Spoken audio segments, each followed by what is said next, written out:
Apple company के को founder Steve jobs जो दुनिया के लिए अपनी एक सफलता की बड़ी कहानी छोड़ गए। क्या ऐसा हो सकता है जो बातें स्टीव जॉब्स ने अपने जीवन के 50 सालों में सीखी थी उन्हें सिर्फ 15 मिनट में हम सीख सकें? जी हाँ, स्टीव जॉब्स के स्टैनफोर्ड यूनिवर्सिटी के दीक्षांत समारोह के एक भाषण में 15 मिनट के स्पीच में उन्होंने अपने जीवन के लर्निंग्स को 3 कहानियों के माध्यम से बताया था। तो आज स्टीव जॉब्स के उन्हीं शब्दों को मैं आप तक बहुत आसान भाषा में पहुंचाने वाला हूं, जो कि हिंदी भाषा में होंगे, ताकि लैंग्वेज बैरियर की वजह से आप दुनिया का बेहतरीन स्पीच मिस ना कर दो। ये आपकी ज़िंदगी बदल सकता है। तो आइए चलते हैं सीधे उस स्पीच की ओर, जो स्पीच विश्वविद्यालय के मंच पर खड़े होकर स्टीव जॉब्स ने दिया था। उन्होंने कहा था कि आज विश्व के बेहतरीन विश्वविद्यालय में आपके साथ होना मेरे लिए सम्मान की बात है।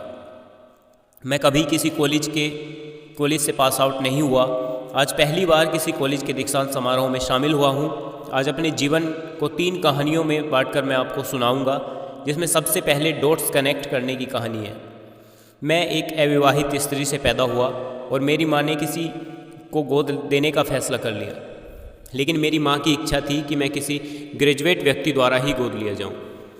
परंतु जिसने मुझे गोद लिया उसने ग्रेजुएशन नहीं किया हुआ था, लेकिन उसने मेरी माँ से वादा किया कि इस बच्चे को हम ग्रेजुएट ज़रूर बनाएंगे। और मेरे एडॉप्ट करने वाले माता पिता ने एक महंगे कॉलेज में एडमिशन दिला दिया।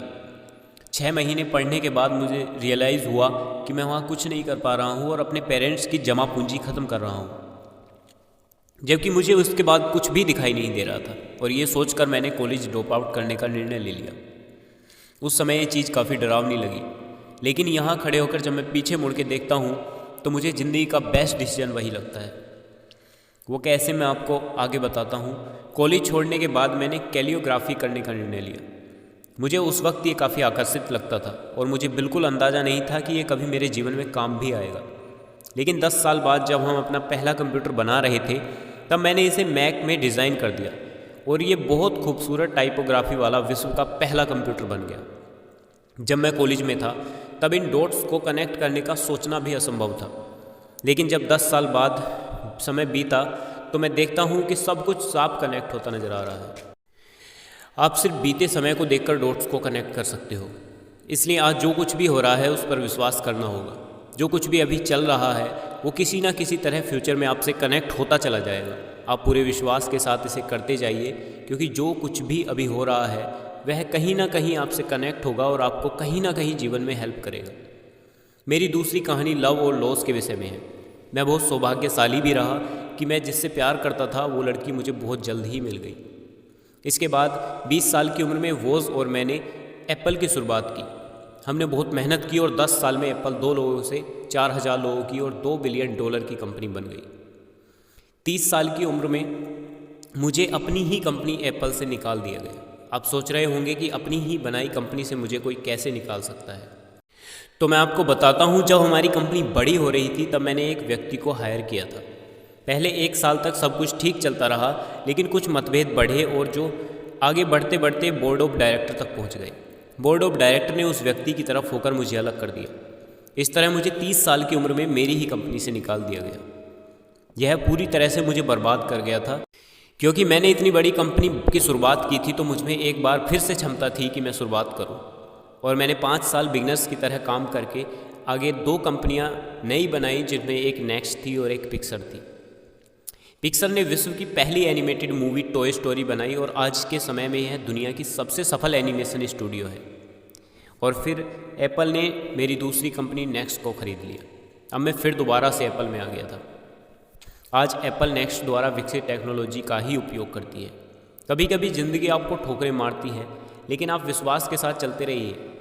मैं अपने काम से प्यार करता था, इसलिए मैंने जो भी बनाया, जो भी मैंने इन्वेंशन किया, वो स्पेशल बनता चला गया।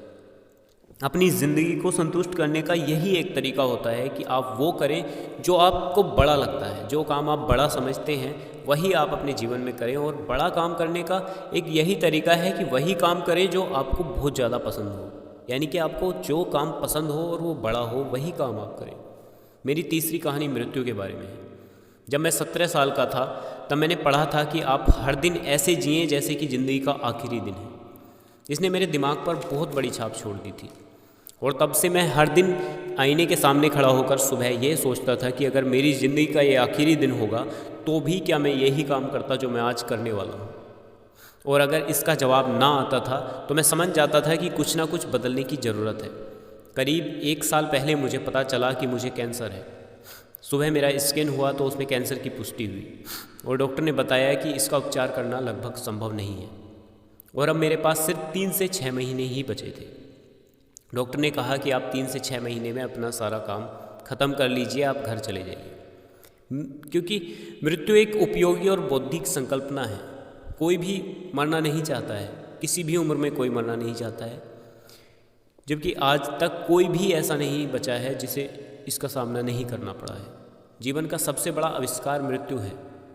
यह पुराने को समाप्त कर देती है। इसलिए इस समय को व्यर्थ मत कीजिए, क्योंकि मृत्यु निश्चित है। अपनी बातों को, अपनी इच्छाओं को मत दबाइए, अपनी ज़िंदगी को व्यर्थ मत जाने दीजिए। किसी के विचारों के शोर में अपनी आवाज़ को मत दबाइए। आपकी आवाज़ को, अपनी आवाज़ को सुने और उसे पूरा करने का साहस भी रखें। जब आप सब लोग ग्रेजुएट हो रहे हैं तो मैं आपसे अंत में यही कहना चाहूँगा कि काम की भूख बरकरार रखना और दुनिया की नज़रों में मूर्ख बनकर सीखना। Stay hungry, stay foolish.